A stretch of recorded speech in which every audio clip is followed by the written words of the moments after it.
Hello and welcome to round 2 of the Parenting Roundabout podcast. I'm Terri Morrow and I'm here with Catherine Haleko. Say hi, Catherine. Hello. Usually on this podcast we talk about parenting issues, but once a week, Catherine and I like to get together to discuss TV, movies, books, and other entertainment topics because it's nice to talk about something other than parenting for a change.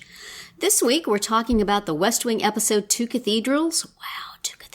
And continuing our challenge round with the pilot episode of USA's Psych. Remember Psych? But first, Dancing with the Stars is back. That's right. And what do we think of it? I found it just a really enjoyable couple of hours. I can see going in that there's some people who are going to have to leave pretty quick. Mm-hmm. But there seems to be a fairly enjoyable core there that will be around for a while. What did you think? Yeah, I kind of liked the opening number, how it wasn't as crazy over the top. It was just kind of like introducing each person in a cute way. Yeah. So I enjoyed that. And, you know, some of the people were a lot of fun and were kind of a nice surprise. Like, I thought both the football player and the baseball player were more fun than I maybe would have expected. Some people I really cannot bear, like Charo. Yeah, Charo's got to go home pretty quick. The Real Housewife. Oh, yes. I think I would actually rather the Real Housewife go home as quickly as possible. I will endure Charo for another couple of weeks. She was awful. Yeah. I am predisposed to dislike Real Housewives anyway, but she just seemed to be leaning into it. Yes, absolutely. And, you know, who knows how much of it is just her being like, I'm going to play this up as much as possible. Yeah. And how much is like, oh, sure, you can have that Lamborghini after we win. Like, oh, well, God. I wondered if that was a callback. Did you watch it the season that, I'm going to mangle his name, Robert Hirkivek, or the guy from Shark Tank was on? That now is married to Kim. They were partners. Mm-hmm. And the as I recall it, the very opening, the little opening intro thing of them, they had that same dialogue. She admired the car, and he said, "Oh, if we win, you can have it." Oh, no, I wasn't making watching that up, but I thought that was the same thing, and I'm like, "Oh boy, is it not as please." Please, for Gleb's sake, let that not be a repeat. Right. But, yeah, I didn't care for her. And in Charo, my daughter just sat horrified watching Charo. Get her off my TV. And I'm like, well, she's, that's always been her shtick. That's just her shtick, honey. That's just what she does. And she's like, I don't want any part of this. Yeah. Poor Tom. I hope that man gets a good, hefty salary, because he does a lot of heavy lifting. Yes, he does. And Mr. T, I think, just did an excellent job of standing still while Kim danced around him. Mm-hmm. So, which works for a week or two. I've seen no evidence that he can actually dance or really even move very much. And Chris Kattan, he is this season's recipient of the Jake T. Austin I Lost a Bet and Here I Am award, because he looks like he is unsure of how exactly he got there. Right. And then they show him asking Whitney, like, have you seen this? Have you seen this? Have you seen this that I did? And she's like, no.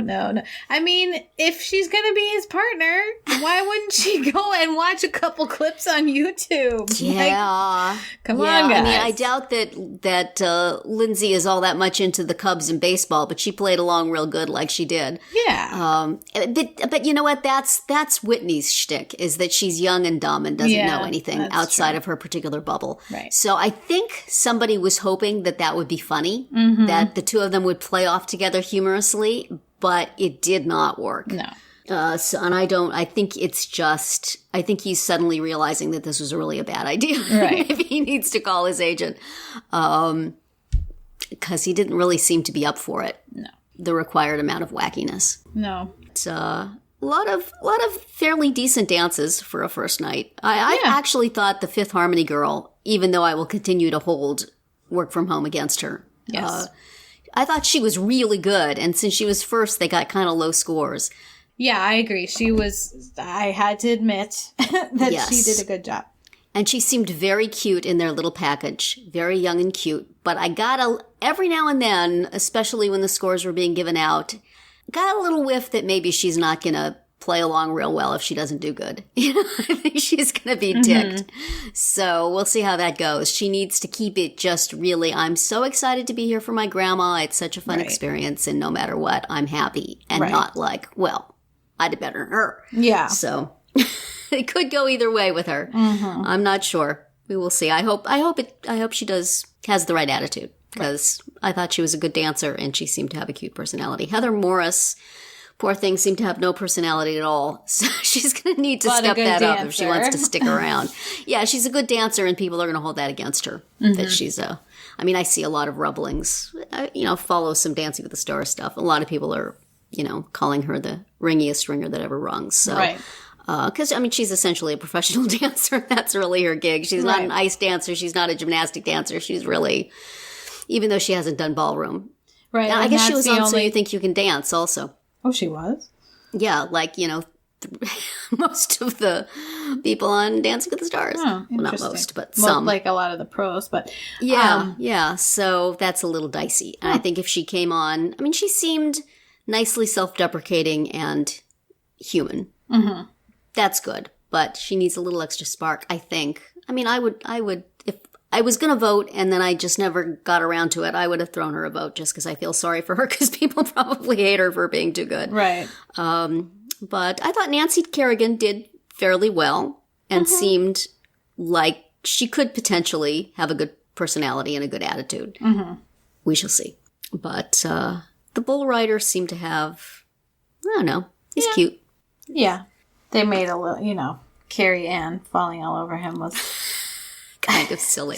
Yes. Oh, the Bachelor guy, I'm predisposed to dislike him just because he's a bachelor, and also because he seems a particularly smarmy, but he might have some game, Yeah, I agree. He was definitely smarmy, but he seems, and that's what I've heard about him. He could kind of back it up, so. We'll see. Yeah, he seemed like he could, I guess he's been on a lot of reality shows. Yeah, he knows. So he sort of knows what's called for. I had to laugh when he gave a rose to Bruno. Yes. So there's a lot of the players who look like they could be entertaining, whether they can dance or not. Right. And then a number of them who actually can put together an enjoyable and entertaining dance. So, Simone Biles seems adorable, and she and Sasha are a great little team. Yes. Well matched. And, I'm sure they're going to be very, very entertaining. I just feel bad for her coming in after Lori, because it seems like having two young girls from the same team win in back-to-back seasons is going to be not ideal. So she has that to overcome. A lot of sort of backlash of I would think so. Yeah. Except that she is going to be very cute and genuine, and it's going to be hard to hate on her. So she's got to dial that up. Right. No, you can never have a bad mood. Too much. Yes. Well, she just has to look like she's having a good time. Right. I think. And not overthink it. And the producers have to not go after her. So we'll see. Yeah. We'll see. It should be fun. I'm looking forward to next week. Yeah. Some parts more than others, but Yes. I think it's off to an excellent start. Do you have any early favorites? It's hard to say. I kind of want to like Nancy Kerrigan, but I didn't love her. So, you kind of want to root for the skater that's a mom and my age. And Exactly, yes. She's got those things going for her. And also, poor long-suffering Artem, it would be nice if he had somebody who's not going to make his life miserable this time. And there was a little interview with her on U.S. Figure Skating website, and at the end she talks about, the voting is such a big part of it, and I'm not really into like social media, and I'm gonna have to do that, and she said, what do people want to see? All I'm doing is driving kids and doing laundry and cooking. Who cares? On my normal life, there's nothing to show. Like, oh, I'm driving again. I wonder what Nancy's doing. She's driving. Yes. I'm like, I can relate. Yes, she's your people. Yes. So, anyway, but she was just okay. Yeah. I would like her to be good, and I would like her to have a good time and have a good attitude. We'll see if that is the case. Right. I'm liking the baseball player. A lot of the Dancing with the Stars little groups that I check in on, there are people who know him from the Cubs and say he's a really good guy, and they're really looking forward to seeing him do it. He looks like he could be in the mold of somebody who can't really dance that well but is really fun to have around, and so those people can stick in there, to at least 2/3 of the way through, just because it's fun to watch them. Right. Yeah, I enjoyed him. Yeah. I read somebody somewhere wrote that all Lindsay's partners seem to be having a good time and seem to have good attitudes. And it's either her or she's just really lucky. So maybe she's just really good at playing to her partner's strengths and helping them get in the right headspace for it. So I kind of look forward to them. I think they're going to be fun. I could have done without the dancing to the Cubs song. And, that was kind of making dumb. it so Cubby the first time. But, you got to... A lot of them, it was the first week is playing on the reason people know them, and then they have to go do something else. So we'll see how that goes. That could be fun. But there's a large percentage of them I'm real interested to see what they do next. So good start. Well, we'll keep watching. Yeah, and then from something fun and frivolous to something very, very serious. We watched the season 2 finale of West Wing, 2 Cathedrals, often noted as one of the best episodes of the series or television in general. Right. Really, really a powerful episode with a lot of stuff going on in it. And we've been working up to this for like most of this season. I've been going, how many episodes till 2 Cathedrals? Is it almost time for 2 Cathedrals yet? Oh yeah, this is working up to 2 Cathedrals. So did I oversell it, Catherine? What did you think of it? No, I don't think you did. I mean, it's an amazing piece of work. Just everything that goes into it. And I felt like I wanted to have like pop-up video with it, where I got like, what was he saying in Latin, which you did send to me on YouTube. Right, there is a YouTube video we will link to that has captions. But I felt like there was so much in there that I probably was missing. And I wanted someone to be like, pointing this out. Like, did you notice that? Did you notice that? You need to get the DVD set because I'm pretty sure there's commentary on that. I should have gone back and watched that. I just watched it on Netflix. But, maybe for next week I'll go listen to that and drop some facts. There is so much going on. And I just, I loved of course, the scene in the cathedral where he's ranting at God is just awesome. And I think I remember, maybe it was in the commentary, that they said at the end where they pan up to that window. Yeah. That window is called the Eye of God or something like that. And so it was like, that was a little punctuation mark on that. And I thought they did such a great job with the young Mrs. Landingham scenes that Kirsten Nelson is the actress who did that. And I looked up just to see if she had done any interviews about it. I didn't remember ever seeing her in anything before that. And she just seemed so perfect. And apparently she had done a short-lived sitcom with Catherine Houston, and they had run into each other at a comedy club. And Catherine Houston had said, they're looking for a young me. You should go out for it. And she did. And she just nailed the accent, I think. It sounds exactly what young Mrs. Landingham would have sounded like. Right. And has her mannerisms and everything, really nicely done. So that was interesting looking back on that. And then the whole ending thing with Set to Brothers in Arms. Yes. Just knocks me out. I periodically just go find that on YouTube and watch that whole sequence just because. And every time I hear that song, I think of it. Yes. Too. I think we talked about when they did, or somebody's going to emergency, somebody's going to jail. I said there's another episode coming up where they use a pop song to great effect. And this was what I was thinking of. Yeah. Just love that. So nicely done. And did you get, apparently some people felt that this was a cliffhanger ending where in fact it's not. He's going to run again. Yeah, it's clear. It's pretty plain if you paid attention to the young Mrs. Landingham scenes. Right, because she says you put your hand in your pockets and you smiled and then you know. So Yes. I always thought his smile could have been a little more obvious in that scene. But I wouldn't want to see him up there grinning because it's a very serious Yes, exactly. situation. The fact is, when he puts his hands in his pockets, what they're talking about. And so it doesn't have to be Right. And if he would have gotten up there and it needs to be grave and serious. He can't get up there and be like, yeah, I'm running again. Woohoo! Yeah. I really liked the way they did that and the way that followed through from the earlier scene. And the scene where he's talking to Mrs. Landingham in the Oval Office. Oh, yeah. When she's sort of in his head. Yes. But I love that. That was really well done. And on the, I also liked how they, at various times, you saw the assistants were all sitting together at the funeral. And then at the end of the press conference, you see Donna and Margaret out in the audience, sort of like the different clusters of people. Just so much to love about this episode. Yes. On the flip side, though, I will say, I looked and looked online. There's got to be something. I really want to hear the Go Fug Yourself review of Abby Bartlett's outfit for that funeral.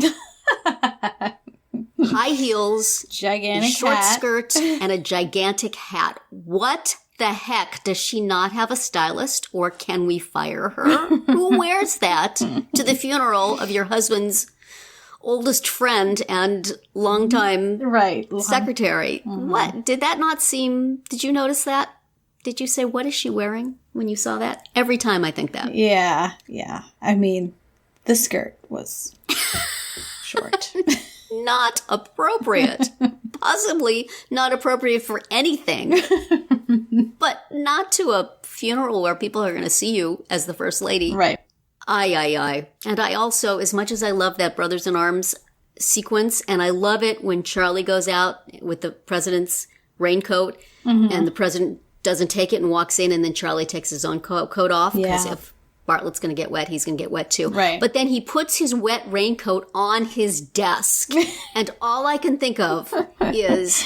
Everything on your desk is going to get wet, Charlie. What are you doing? Hang it up someplace. There's got to be a coat rack. If Mrs. Landingham were there, she'd be like, Charlie, what are you doing? That's why they need her. It's absolutely. Don't you have papers there? It's going to warp the wood. And then, of course, when we leave things, the door to the Oval Office is still wide open with this tropical storm raging. Is there a Secret Service guy who goes and closes that door? I have to believe there is, because otherwise... Yes. I'm worrying about it for the rest of the episode. I want to sit back and enjoy this glorious Brothers in Arms thing, and yet I'm thinking, you know what? All those papers on the president's desk are going to get soaked. This is the way my brain works. Right. But, so love this episode. The West Wing Weekly podcast this week, they're going to do 2 episodes on this, and apparently the one we haven't heard yet is the one where they're going to actually talk about this episode. Because the one they just did, they talked to Lawrence O'Donnell, who plays the president's father in the flashbacks, and that was great and interesting and everything, because he has a whole Washington section of his resume that most people don't. And he's very good as the dad too, and just that one little, that one little confrontation scene between them. Yes, he is.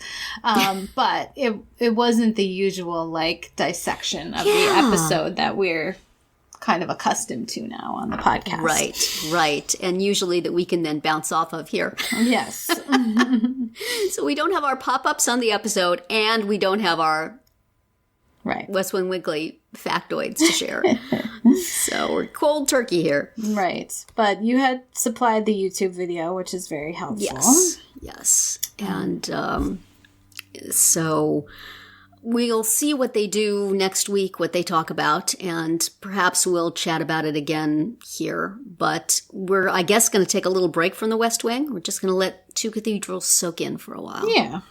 But next week, we try to keep up with the West Wing Weekly podcast. Next week, they're still on Two Cathedrals. And then after this should come Manchester Part 1, which is the first episode of Season 3, which, as I recall, picks up directly from the end of Two Cathedrals. Right there in the see press him give conference. his answer. Yes.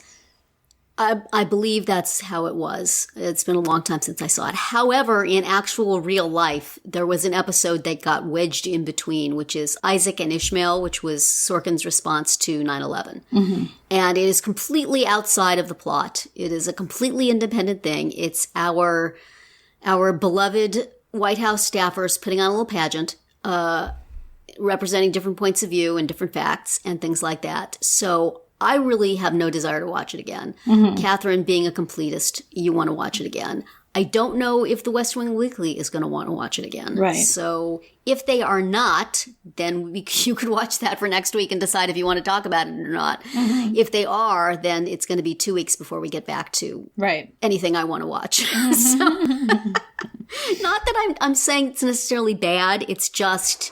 it was of the moment. It interrupts the flow. It interrupts the flow. I want to have the experience, which I did not have the first time, of just cutting right from one to the next. Right. And also, Isaac and Ishmael was very much of the moment. Mm-hmm. If it had a significance, it was for that moment. It's not really something that I think needs to live on. So it's looking like we will not watch any sort of West Wing next week. We will talk about the West Wing Weekly podcast if something is on there that interests us, that we want to chat about. Otherwise, we'll have to figure out something else to fill that spot. But for today, we are moving on from that serious, heavy, lovely piece of television to another silly and frivolous. Silly and frivolous are our bookends for this episode. Exactly. For various reasons, which we will discuss. For our challenge round this week, I challenged Catherine to watch the pilot episode of Psych, which was a series on the USA Network. It is no longer around, but it was for the seasons, I believe 8 seasons, it was there. It was pretty fun.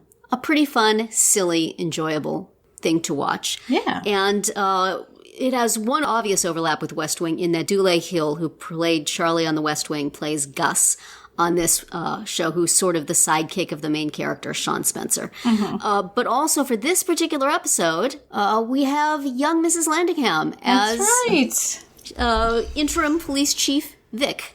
Mm-hmm. So I had never really seen Kirsten Nelson before that West Wing episode, and so when Psych started and I saw her, I was like, young Mrs. Landingham is the police chief! There she is! I was really thrilled. So, and she's good in that. She's good in that part. She's got a little bit of the Frances McDormand Fargo movie, pregnant cop, no nonsense thing going on.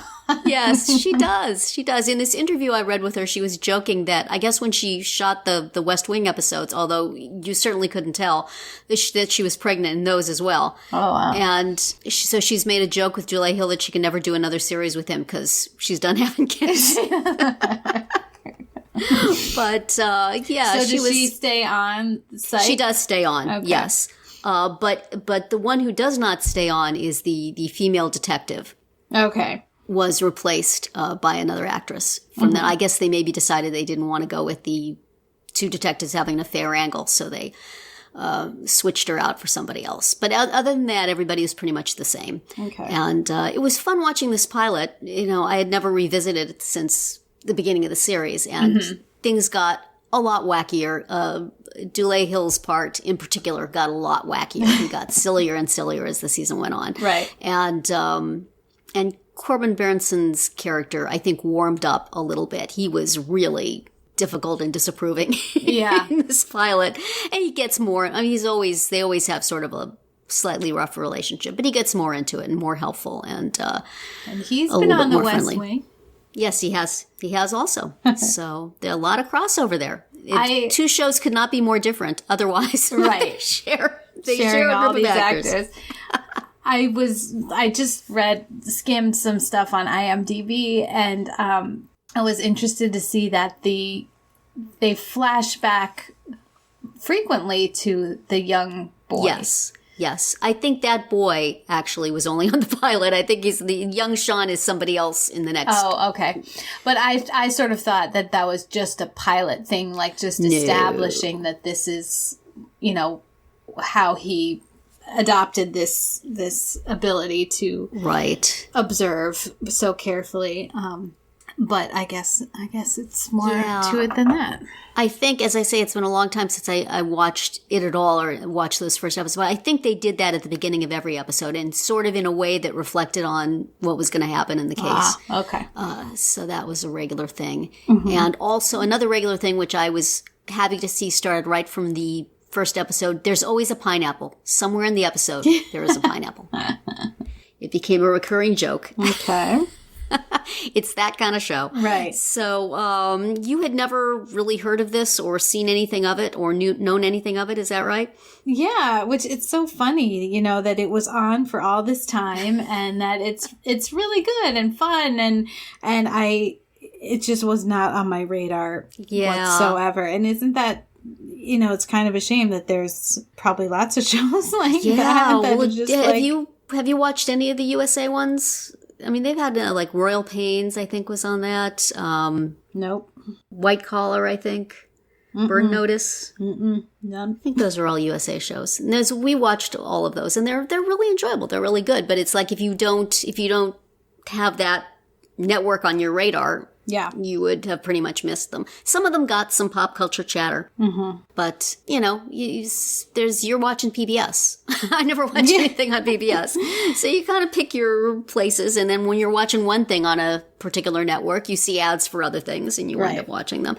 But USA, I think, became known for a certain type of light, hour-long show with a lot of humor, but sort of a genre thing. So your detective shows, your police shows, but they would have like a little twist. They'd be a little lighter and more fun. Yeah, I thought it was really fun. I really enjoyed it. I like that it was a procedural that wasn't gruesome and just enjoyable to watch. So. And when there was blood, Gus ran screaming from the room. Echoing as all of us would do. Right. Oh, I'm glad you enjoyed it. And it was fun. My husband and I watched it again because he and I had watched the series when it was on. Mm-hmm. And we both enjoyed revisiting it. And he sort of remembered who done it from all those years ago.